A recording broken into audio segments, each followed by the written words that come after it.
Hey, happy Thursday to you. We've got a terrific Techstrong gang with a new first-time guest, a new gang member here. I don't know if he's wearing his colors or not, but we're going to be talking about big changes at the helm of AWS, and I don't mean open source. Strange cloud bedfellows with Oracle and a mystery person, as well as what googly moogly, what's AI next to Google? All that and more on Techstrong Gang.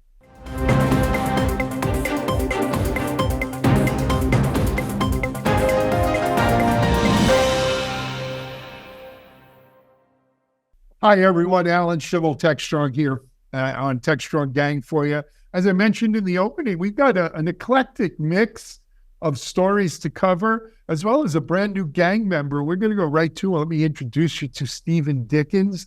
Stephen is one of our compadres from the Futurum group. Stephen, you can tell them about yourself. Welcome to Techstrong Gang, and why don't you introduce yourself? I feel part of the gang, Alan. Thank you for having me join. So, as you said, Stephen Dickens, I lead our hybrid cloud infrastructure and ops practice here at the Futurum Group. Been with the business, I think I'm employee number 4, Daniel tells me. So I've been around for a while. Worked at a whole bunch of companies prior to that in product management and sales roles. So glad to be part of the gang. Is there sort of a special sort of bandana I need? You'll get colors. Hopefully it doesn't wind you up in trouble or anything. Well, you're from New York, but anyway, yes, you are an official gang member. Stephen, welcome and thanks for being here. Joining Stephen and I today to my immediate left, Bonnie Schneider, our Echo Insights editor and sustainable IT person extraordinaire. Welcome, Bonnie. Thanks, Alan. Great to be here. Thank you. And then to my far left, from the Bronx, we're down here in Boca for now, our Chief Content Officer, Mike Vizard. Hey, Mike, how are you? I'm doing great. Always happy to be here. Go Rangers. Go Rangers. What about the Knicks? The Knicks won last night. They're up 3-2, but okay. Hey, enough New York sports. Let's go over. We've got some great stories to cover today. Mike, what do we got? All right, well, let's get started with the changes of the leadership at AWS. Adam Zalewski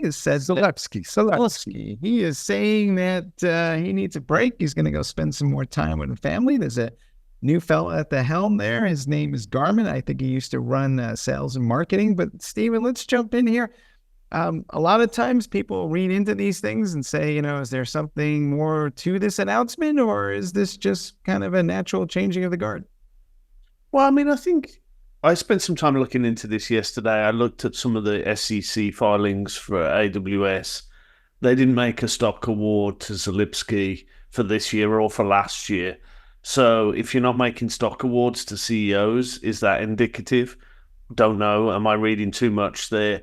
I think the other piece to this is, whilst Amazon's posting good numbers, 17% in their last quarter for growth for AWS, and that business is now a juggernaut at $100 billion annually.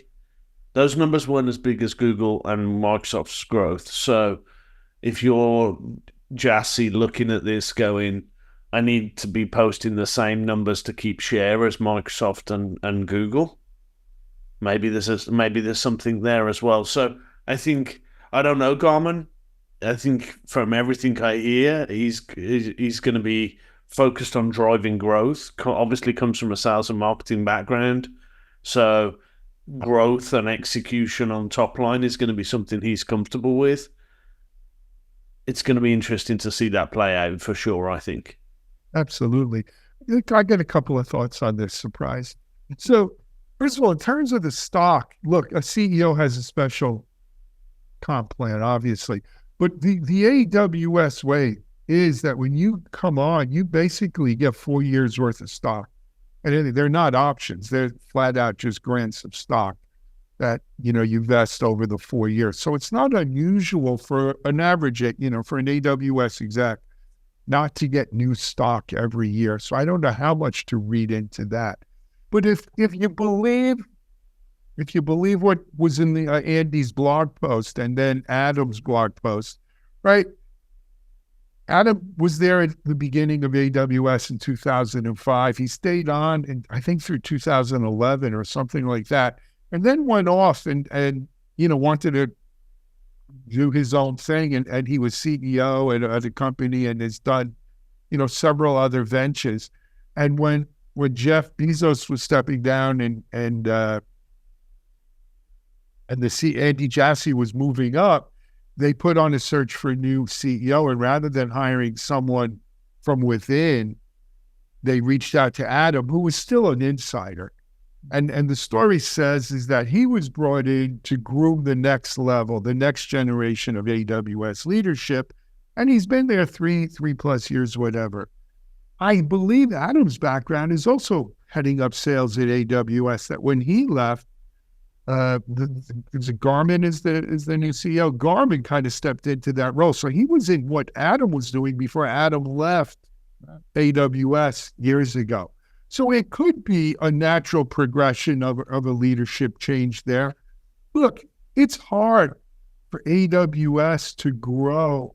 It's a lot harder when you do, and as Stephen said, $100 billion. I think they did $88 billion last year. It's hard to, grow at 25%. It's a lot easier to grow 25% when you're only doing 10 billion or 20 billion. And so I think that though the law of big numbers sort of catches up to them. But make no mistake, AWS is still the 800-pound gorilla, right? They rule the roost. I think Garmin was one of the first employees at AWS. He was also there in 2005. Yes. So he's been around. So there's a fair amount of continuity there. The one big change immediately was, I guess Adam had been personally running sustainability issues for AWS. Yeah. That got transferred immediately to some other. Yeah, the same day they made the announcement, later Amazon CEO announced that sustainability will move from something that reports directly to the CEO to community impact and global communications. So that's a big change because Amazon's been a leader in sustainability and with AWS and their sustainability partners. And that's growing as well because you have climate, tech, and energy efficiency all under that umbrella. So Stephen, AI is all the rage. And of course, part of the problem with AI is that, well, it kind of consumes a lot of resources and generates a lot of carbon. So is there a correlation here, or is this one of these incidents where it's just kind of a happy accident? Well, I mean, I think so we've got obviously AWS, 100 billion. Amazon's a big business outside of AWS, and they've got a huge footprint with warehouses and distribution network. So I think it's fair that the ESG should have its own sort of tier one position in that leadership team. Yes, it's going to have an impact into AWS, and you're right. There's going to be a large focus on kind of the AI sort of wave and how hungry those machines are. But Amazon at a group level is thinking about ESG beyond the data center. They're thinking about electric vehicles and their partnership with Rivian. They're thinking about smart warehouses and how they do things there and supply chain. It's a bigger beast. I think you do make a good point around AI being hungry. These GPUs and these GPU farms are going to put huge constraints on data centers. We're already seeing, I saw something come across my desk the other day that data center providers are looking at putting nuclear power plants next to their data centers. We're going to see some weird and wacky stuff over the next 4 or 5 years, around hydro, around putting these data centers in cold parts of the world so that they can pull in natural sort of local environmental to be able to cool these things. Yes, that's going to be a part of the equation. And obviously, if AWS is running a $100 billion cloud business, they're going to have that problem probably more than anybody else. They're all going to be in strange places. Do you think Amazon is suffering a little bit of AI envy when they look over at OpenAI and Microsoft and some of these other? No, you know what? I think they're making their bets like any smart investor does, and they're not dumb people there. They have a significant, I don't know if it's a significant, but they have quite a stake in Anthropic. They're developing their own internal AI resources on top of that. If I'm not mistaken, they are the biggest consumer or buyer of the NVIDIA GPUs, right? But I think they're also developing their own AI chips. And Stephen, to your point about data center builds, yes, the knee-jerk reaction is build, drill, baby, drill, or whatever you want to call it. But I don't know if that's smart money. I think that's chasing now money. I fully think that as a result of ESG efforts and these kinds of things, we're going to come up with a better mousetrap to do AI computing that's not as resource intensive. And before I would go invest in a 12-year plan, because, how long does it take, like a nuclear plant, right? To go get licensing from the federal NERC folks and all of these things. And the time you build it, it gets opened and it's running, it's 7 to 10 years minimum. In 7 to 10 years, I think you're going to have much more efficient chips that'll negate the need for that.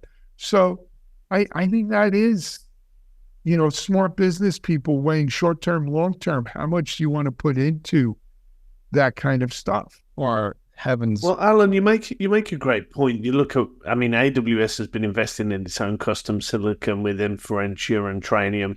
We're on, I don't know what generations of those, but they've been at them for a while now. It's not something that they've just announced. They're on multiple generations of that. So I think they firmly believe that training and inference need a better mousetrap, to use your words, and they're already investing in that. So I think, yes, they've got a huge strategic relationship with NVIDIA, and everybody needs to have one of those, but there's also optionality. So not everything needs a H100 in order to be sort of in the AI space. There's a lot of stuff you can do on custom silicon, such as Inferentia and Trainium, that you don't need to have an NVIDIA GPU to achieve. Right. I think you're right about that, in the sense that we're only using the GPU because we need parallel processing for training. But there's going to be, I think the software guys are going to actually have a lot to say about this in the months ahead, where they're going to say, you know what, there's more efficient ways to do this and include a mix of processors. But I would just say, don't forget those developers. I got more money on the software guys than the hardware guys. Well, look, all of us are of an age except you, Bon. Don't throw me into that. It's not fully grey yet. Yeah, I get you. It's not fully grey. But the story of our careers has always been that software has displaced hardware eventually, right? First we do things in silicon, and then we learn to do it in software, basically. Will AI follow that pattern, or is this truly because in many ways, look, thanks to NVIDIA and AI, hardware is back, baby. Yeah. Right? It's a subtle mix, right? Some things we drop into the chip because they're common and it's better to run them there and it's more efficient from a speed perspective. But other times we write better software to make better use of the hardware. And I think, to your point, it's more often the case that software carries the day than the hardware guys, because it takes them. I'm just thinking back in time when the virtual machines came out. How long was it before Intel got around to optimizing instruction sets for virtual machines? I think I set my watch by 7 years. Well, they had a reason not to, too. They wanted everyone to just keep screwing servers in. But we're going to talk about Google coming up, but Google announced Trillium yesterday, which is the 6th generation of their TPU. I think you're right on that cycle. It's just where we are in that cycle. I think we're seeing, new hardware companies come to market. We're seeing new processor types. I'm seeing more innovation in silicon than I've ever seen. No doubt. I agree that cycle is going to happen. I think it's just where we are in it at the moment. We're probably in the hardware part of that cycle. It's all about NVIDIA. It's all about custom silicon. We're seeing companies like Grok grow massively. I think I agree with you that software is going to come and eat that for lunch, but it's just when. I think that's probably maybe a couple of years away. If we knew when, Stephen, we'd be rich on some island somewhere, maybe making a deal with Oracle Cloud. So wait, one bet on that. Go ahead. Is hardware, Stephen, going to make a difference before or after 2030? Well, I think we're in the phase, just going back to what I was saying, I think we're in the phase of hardware is where the game is at for AI. It's going to be the next stage of the cycle is where software is going to be. One thing I've learned is you can't look more than 5 years out in technology. Who the heck knows? Lucky if Nobody you can go knows. 2-3. Anyway, Well, though, 18 months ago, none of us were talking about ChatGPT. absolutely. Or ChatGPT 4.0 that Mhm. came out. And, Yeah. and it's I played with it yesterday in my ChatGPT account, OpenAI account, and it's pretty cool. Now, does Google have 4.0 envy? We'll talk about that. But first, we're going to take a break. We're going to be back here. We're going to talk about some strange cloud, or the cloud makes for some strange bedfellows. Stay tuned. You're watching Techstrong Gang. SecurityBoulevard.com is the leading resource for news, analysis, and education on challenges facing the cybersecurity industry. SecurityBoulevard.com covers all aspects of cybersecurity, including data security, DevSecOps, cloud security, application security, network security, security threats, and more.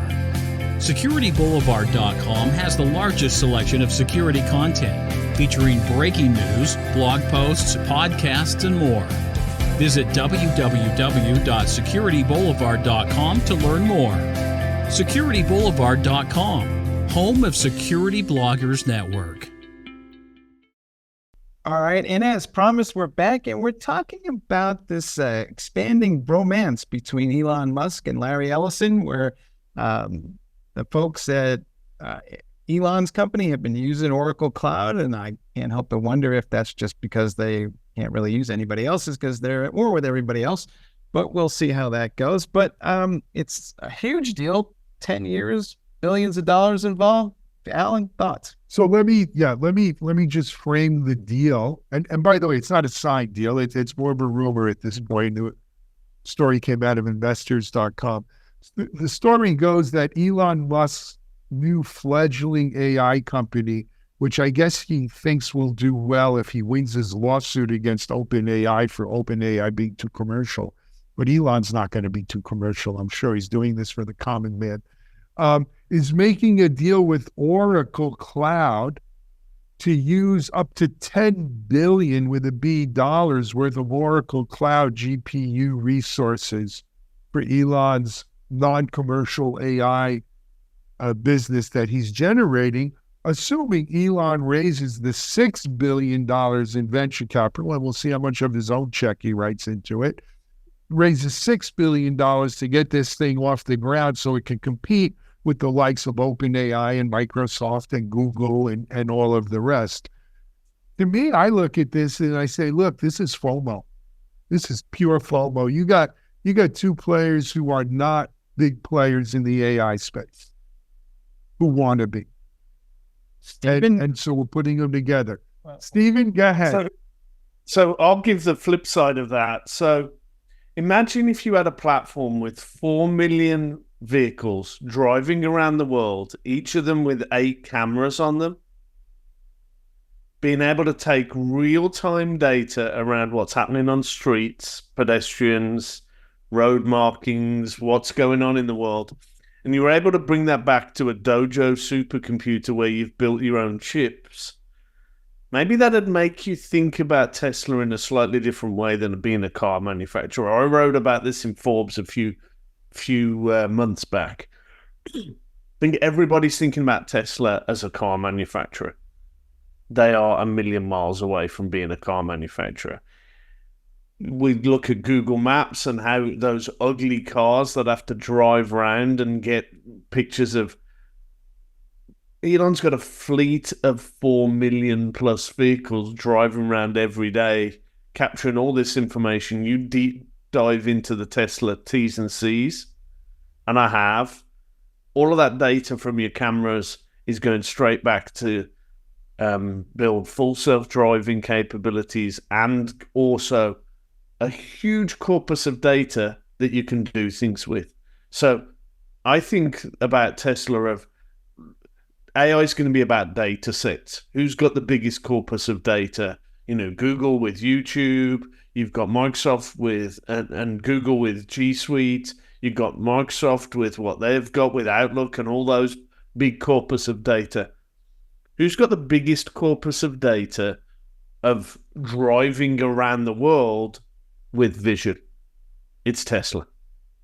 So you pull that back and you try and think about computer vision type use cases. how people navigate around the world, how people walk, how people cross the road, how cars drive.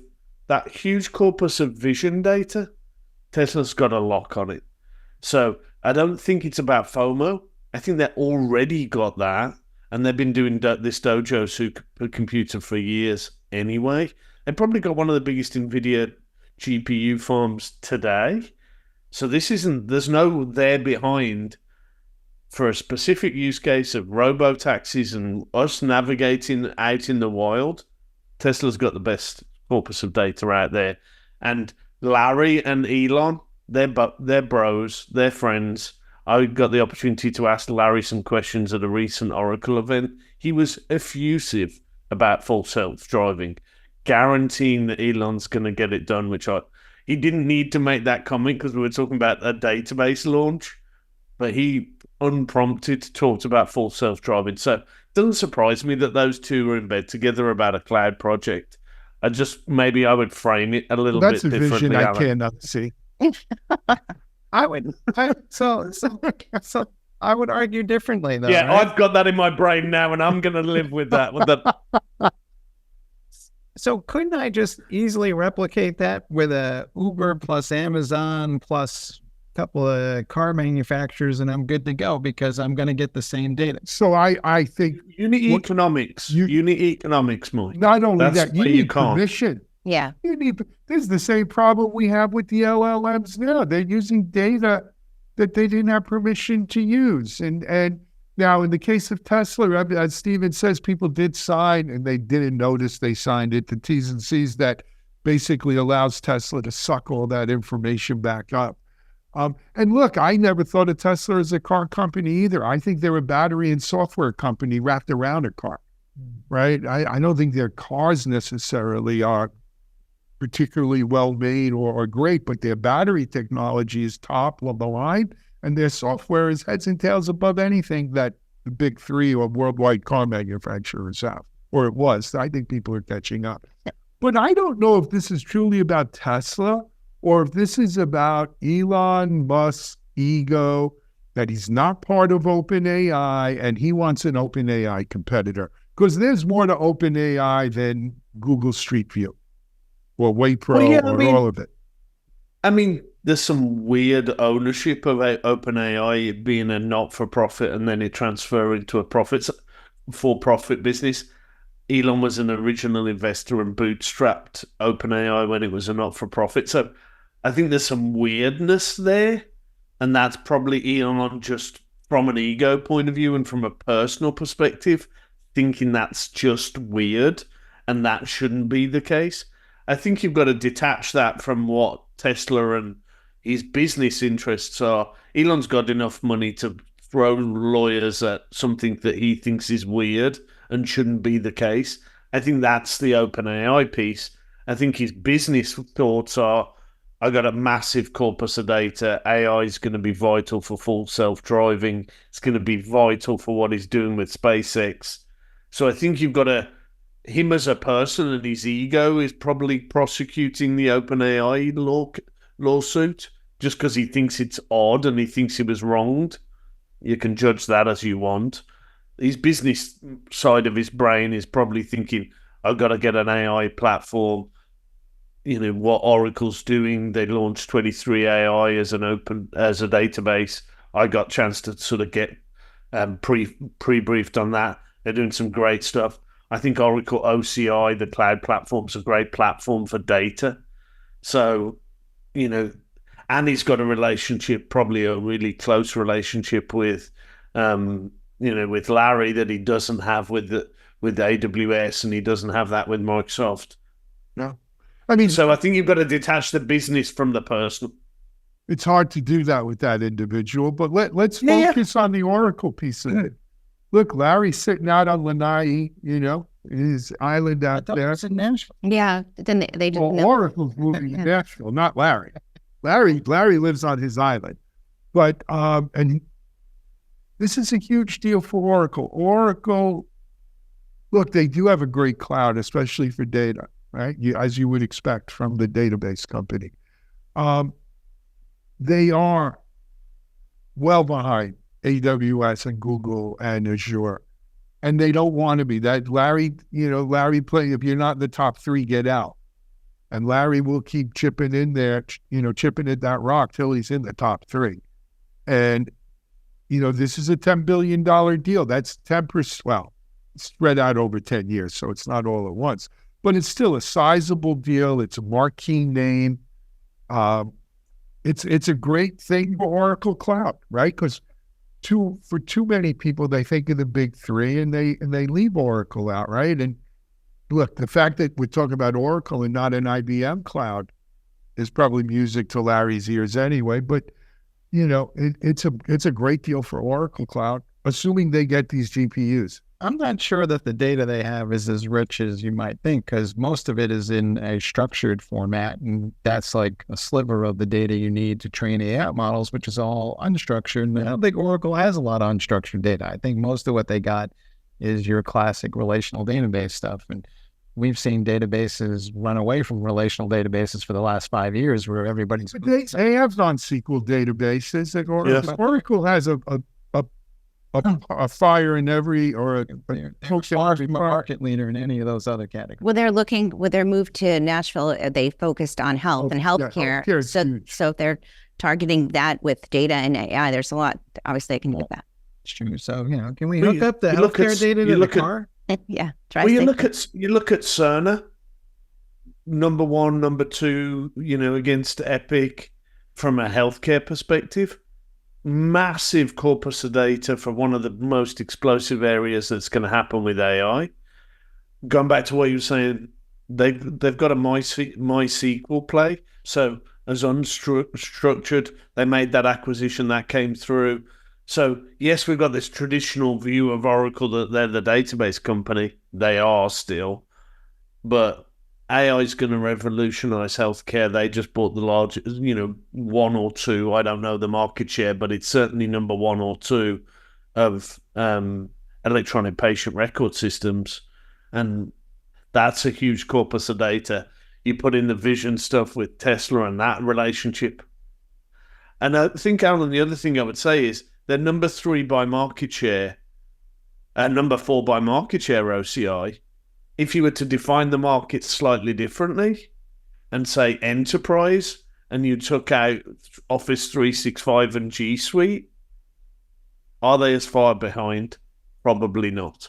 Yeah. So if you talk about enterprise cloud, yeah, rather than consumer cloud, if you will, and sort of end user apps, you take out G Suite and Office 365, and they never report those numbers independently. You take them out of the cloud numbers, it's probably a different story. They're still probably fourth place, but they're not as far behind. AWS, yes, but you take out 365 and G Suite from the other two, and it's probably a lot closer. I don't disagree there. But, I mean, to give Microsoft and Google their due, they built their cloud offerings around us. Those were always meant to be the engines there that kind of drove it, right? What's interesting is, look, we talk about data and healthcare, right? Estimates are that as we move fully to electronic healthcare documents, something like 40 to 60% of all the data stored attached to the internet will be healthcare related, whether it's MRI films or other types of medical data. It's like early on in the internet, 40% of every bit running through the pipes was porn. Now it'll be healthcare, and that pretty much sums up where we are in society. So if I have a heart attack while driving, Oracle will dispatch an ambulance that will likely be only if Elon lets them. They'll dispatch a Tesla ambulance to come and pick you up, Mike. Automated driver. Ambulance. A full self-driving Tesla ambulance will come and pick you up. Good stuff. All right, let's move on from our friends of Larry. We'll continue this saga of Larry and Elon, perhaps at another later date here on Techstrong Gang. But we're going to take a break, and we're going to come back with the great Googly Moogly. Google announces a whole new raft of AI. real, make-believe? We'll discuss it. You're watching Techstrong Gang.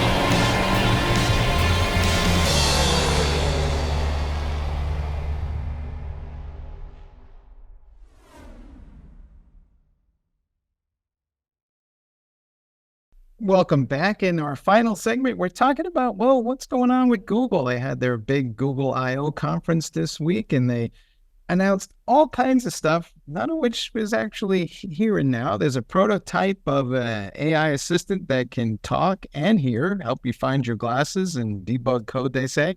And then there's all kinds of new models coming down the pike that may be available later this year, early next, and there's even new hardware. What's going on with Google from your perspective here? Because it seems like a lot of this stuff is either I'm going to be a player or, as soon as I get off this couch, I'm going to kick some butt. So Google announces more AI names and offerings. Wait, let me check my list of how many Google AI offerings and names I've seen in the last year. They all start running in. Whoever's making the names up's got a great job security over there at Google, because I'm losing track. I can't keep track of all the different things, and none of them seem to stick. We talk about FOMO. I don't think it should be lost on anyone out here that at the same week that OpenAI announced OpenAI 4.0 as a ChatGPT 4.0 as opposed to ChatGPT 4, which does some of the things that you just Google, is it Aura, something. GPT 4.0, I think. No, GPT 4.0 is the OpenAI, but that has, you can speak to it and it talks back to you and all of that as well. I think the thing with Google is, I think they're shooting themselves in the foot by just announcing too many things that aren't even available or real yet, because they want to be perceived as keeping up with the Joneses, meaning OpenAI, Microsoft, and it looks like this unholy alliance now of OpenAI, Microsoft, and potentially Apple. Right? That's Google's worst nightmare. Mm-hmm. And so they got to show that they're keeping pace. So they're announcing this stuff. When is it going to be real? Will it ever be real? Will it be any good? Who the heck knows? Stephen, what do you think? Maybe take the flip side of that. Google I/O as an event's been scheduled for a while. Mm-hmm. All those announcements have been worked on for the last 6-9 months. And maybe OpenAI stole their thunder. That's possible too. So ChatGPT comes along. It wasn't by accident that they decided to announce it a couple of days before Google I/O. Google I/O's been... So it's... I don't see this as Google reacting to ChatGPT. I see it as ChatGPT trying to get ahead of Google. So all of these guys are trying to one-up each other. AWS wanted to brief me the Thursday before I went out to Google Cloud Next. Why did they want to brief me the Thursday before I flew out on the Monday to Google?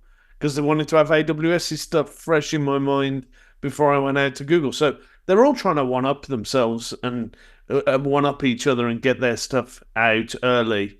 The Google I/O sort of train would have been well established. They would have been planning that for 6 months. I was surprised by how much came out, considering Google Cloud Next was, what was that, a month ago? Mm-hmm. The TPU Trillium stuff. TPU V6 is now going to be called Trillium. As you say, the person naming this stuff has got a great job right now. Mm-hmm. What was wrong with TPU? So I've got to relearn some new words. Trillium. I don't think I'd read into this that it's Google reacting to ChatGPT. I think it's probably ChatGPT reacting to Google because Google I/O was a staple in the calendar, and that's been locked in. So maybe I'd see that a little differently. But the difference is ChatGPT 4.0 is actually available right now. You could go on and use it today. Yeah, I've been playing with it. It does a bad job of describing Daniel Newman wearing an Arsenal jersey, by the way. But I tried that one. I saw that. It gave him a full head of hair. Yeah, which is obviously wrong. But I mean, I think we're on the innovation cycle is so fast right now. Everything is kind of a 3-month turn. I think Google giving probably what is more a statement of direction than a product launch. Where these things are going to come. I don't know. I don't see that as a bad thing. It's going to be tough. How do you think this is going to play out? Because what Google's really saying is that there's going to be kind of one master AI assistant that we speak to that will find your glasses and debug your software versus, we've had this conversation on a couple of shows now where everybody's saying, well, here's my AI, here's my co-pilot. So do I need all these other random co-pilots, or will there be, 1 or 2 that are going to do everything? That's interesting. I don't know. Bonnie? Well, you look at Steve. AWS has got Q as its assistant. Microsoft's got Copilot. Google's got what it announced yesterday. Gemini. Yeah.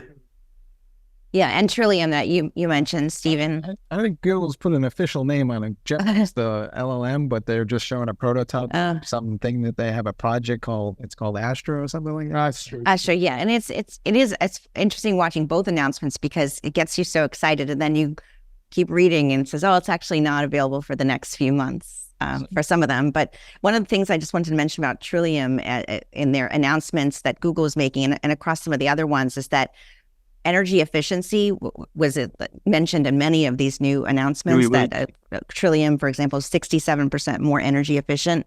And other Google AI models are boasting that they're able to be more energy efficient by only using part of the model at one time. They're able to kind of designate areas of resources. I mean, I don't know, but that's what they're saying.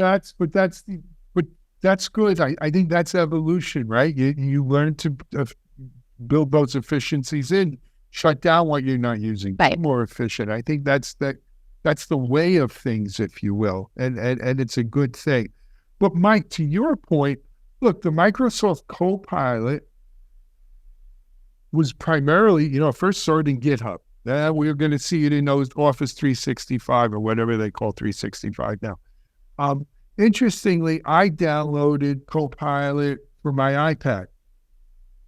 Pretty cool. I don't know if any of you have played with it. It works really nice. It's a good AI thing. But I think what your point is, are we going to have an Uber, no pun intended, to the car taxi business, but are we going to have an Uber AI who kind of wipes our nose for us and cooks dinner and does everything else? It's mama, or are we just going to have a series of very specialized AIs that perform very specialized tasks for us? And we probably all of the above.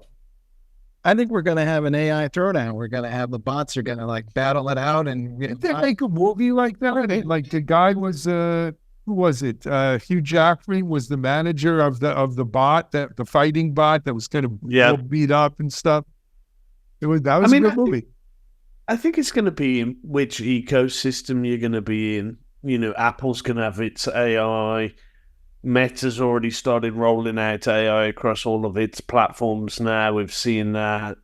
Google's got its ecosystem with YouTube, with G Suite, with what they do on the phones, with Android. There's going to be a number, depending on which ecosystem you spend the most time in, you're going to probably gravitate to that. So if you're an Apple fanboy, you're going to be in that ecosystem. If you're an Android person, you're going to be in that ecosystem. If you live your life in Microsoft Teams and Microsoft applications at work, you're going to use that. Depending on and you're probably going to have 2 or 3 of those. maybe your work persona is working with Microsoft and your personal persona is working with Apple, or you're in the Android, Google ecosystem, depending on kind of where your workplace is, whether you're a G Suite or a Microsoft person, I think there's probably going to be 3 or 4 of these big platforms. I don't see 20 of those big platforms because it's a network effect. I think Amazon will be in there too. Don't count those guys out. I think I mean, what they're doing with Q is fascinating right now. I'm not even talking AWS. I'm talking like Alexa and all of that, because really, let's be clear, your general AI kind of thing you're talking about is what we wanted Siri and Alexa and Google Home and all these things to be. We even wanted Clippy to be that back in the day, right? Going back. But, and I think they are. They're going to be much better than what we have. Stephen, do you think that we will get the interoperability issues right? Because today it's kind of a pain in the butt. In my house, all the women are on Apple, all the guys are on Google. And nothing is really Really? in your house. Yeah, and nothing is interoperable. So everything's kind of a pain in the ass to like connect to somebody on video through Apple and Google. No, it is in your house. Yeah. So Stephen, is it like that in your house? I can't imagine a scenario where I'd be the green bubble person in a blue bubble world in my house. Oh, I know. Something's wrong over there. Are you the king of your castle? What's all here? all the boys are on Android, man. I swear by it. Well, there's only one boy in my house, and that's me. And you got to go If in. I had a green bubble, God forbid you don't it's hard put enough to that, get my that seat teenage- back down. But Well, we got to go like download something like WhatsApp that we can all actually use. That, well, look, I that think, is an Mike, issue. that's the point for me. There's going to be this big ecosystem. There's going to be an Apple ecosystem. There's going to be a Google ecosystem. There's going to be an Amazon ecosystem. But there's still opportunities for people like WhatsApp to be able to be that connecting layer between those two ecosystems. So whilst I see 3 or 4 big players emerging, and this is where the startup ecosystem plays a role, there's going to be these firms that pop up that go, we need a messaging layer, we need a communications layer, we need a social media layer, we need a something layer, to whether it's a home layer or there's going to be, like Nest was back in the day, there's going to be these firms that kind of come together that bring the connection points across these big ecosystems. Absolutely. I'll give you an example. Slack. They got Salesforce behind them, right? Runs ubiquitously on everything. Mm-hmm. Maybe we'll see that. Anyway, we're out of time for this gang episode. We will be back, not tomorrow, Friday, because we don't do it. As a matter of fact, soon we may be doing Friday shows, but not tomorrow. We'll be back Monday with a fresh Techstrong Gang as well as more content. But that's not all for Techstrong TV today. Immediately following this, we have our full Techstrong TV schedule on. If you're on Techstrong.tv, you'll see the playlist there. If you're on any of the Techstrong sites, your playlist is there. You can click to it right now. You don't have to listen to me say goodbye.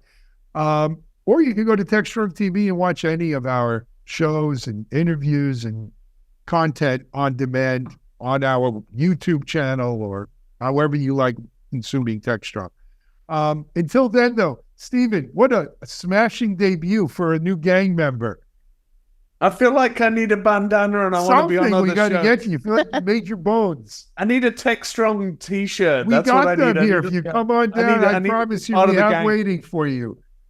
Thank you. We hope to see you on again. Actually, you and some other analysts will be with us on Monday's show, I believe. So looking forward to that. We're going to do sort of Laverne and Shirley meet Mork and Mindy, if that doesn't make me too old. A mashup. A mashup, as Mike tells me they're called. But thank you, Bonnie. Thank you, as always, for being on. Okay. Mike Vizard, welcome, and thank you. And most of all, those of you out there, thank you for watching and hanging out with us today. Stay tuned for the rest of our Techstrong TV programming. Until then, I'm Alan Schimmel. We're out. Cloud Native Now is the web's leading resource for the growing cloud native ecosystem. CloudNativeNow.com is your destination for news, thought leadership, features, and webinars on cloud-native architecture, Kubernetes, serverless, cloud-native application development, microservices, service mesh, cloud-native security, and more. Stay on the cutting edge of modern application development at Cloud Native Now.